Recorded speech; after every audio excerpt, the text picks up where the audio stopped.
Imagine कीजिए कि cricket का एक ऐसा बेताज बादशाह जिसकी उम्र 37 साल हो और वो T20 इंटरनेशनल क्रिकेट से रिटायर्ड हो चुका हो।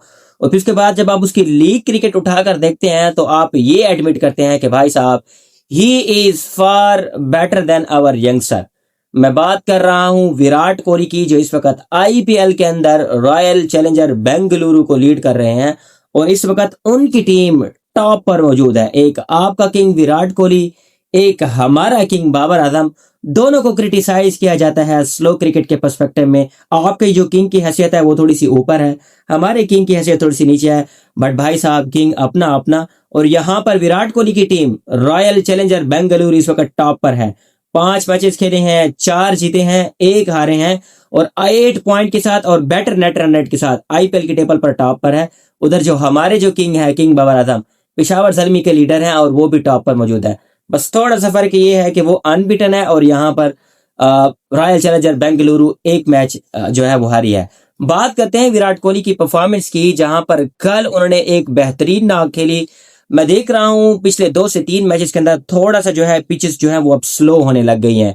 जहां पर जो टोटल टारगेट हुआ करता था वो 220, 230, 240, 212, 200 plus it was very easy. But कल के मैच में लखनऊ सुपर जायंट ने 146 रन स्कोर किया और जहां पर कैप्टन द किंग कोहली ने आकर अपनी नॉक खेली और वो वेल नीडेड नॉक थी, जहां पर फिलिप सार्ट पहली ही बॉल पर चलते बने। पहली बॉल पर नहीं बल्कि 7 रन उन्होंने स्कोर किया। उसके बाद विराट कोहली ने 49 स्कोर किए just in 34 ball with the strike rate of 144। अक्सर पाकिस्तान में इस स्ट्राइक रेट से बाबर आजम को क्रिटिसाइज किया जाता है। बट द थिंग इज, कल एक तरफ बाबर आजम खेल रहे थे, एक तरफ विराट कोहली खेल रहे थे। तो कोई कंपैरिजन भी नहीं बनता। अगर मुझे रेट करना हो तो मैं विराट कोहली को टॉप पर रेट करूंगा। जहां पर मैंने एक चीज देखा कि इन दोनों का जो मेंटेलिटी लेवल है इस पर्सपेक्टिव से सेम है कि टारगेट जिस किस्म का भी हो उसी ही पर्सपेक्टिव में ये जाएंगे। विक्ट्री मैटर करती है, ना कि स्ट्राइक रेट मैटर करता है। आप किस तरह खेल रहे हैं, किस तरह नहीं खेल रहे, आपने टारगेट को कैसे अचीव करना है, ये मैटर करता है। और इस वक्त मेरे ख्याल में जो विराट कोहली है वो टॉप स्कोरर है इस वक्त लीग के अंदर in term of runs. Similarly Babar Azam भी इस वक्त टॉप पर मुझे सेकंड नंबर पर मौजूद है या टॉप पर मौजूद है। तो भाई साहब, यहाँ पर दाद देनी पड़ेगी विराट कोहली की परफॉर्मेंस की।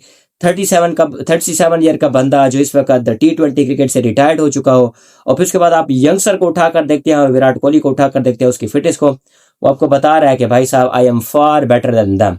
और पूरे 1 साल बाद उसने T20 क्रिकेट टीम के अंदर आकर या क्रिकेट के अंदर आकर कदम रखा है।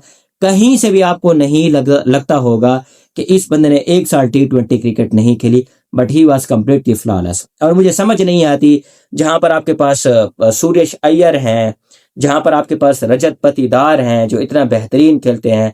कल भी उन्होंने जो है ना आरसीबी की कैप्टनसी की और 27 रन स्कोर किए just in 13 ball with the strike rate of 207। Why Surya Kumar Yadav, जहां पर पिछले 2 सालों से वो कुछ भी नहीं कर रहे और आपने उसको इंडियन क्रिकेट टीम के अंदर डाला हुआ है। मेरा क्वेश्चन है, सुरेश अय्यर के होते हुए जहां पर वो पंजाब को बहुत बेहतरीन तरीके से लीड कर रहे हैं, रजत पटीदार बहुत बेहतरीन तरीके से लीड कर रहे हैं under the guidance of Virat Kohli, then why Surya Kumar Yadav जो बिल्कुल भी परफॉर्म नहीं कर पा रहे। जहां पर उन्होंने संजू सैमसन को भी तनकीद का निशाना बनाया और फिर उसके बाद Sanju Samson is now a Sanju Samson, जो कि पूरा का पूरा इंडिया रिकॉग्नाइज करेगा कि yes, he is a Sanju Samson.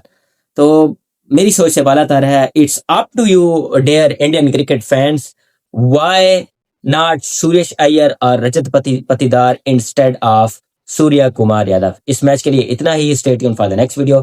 Keep subscribe my YouTube channel and Facebook page.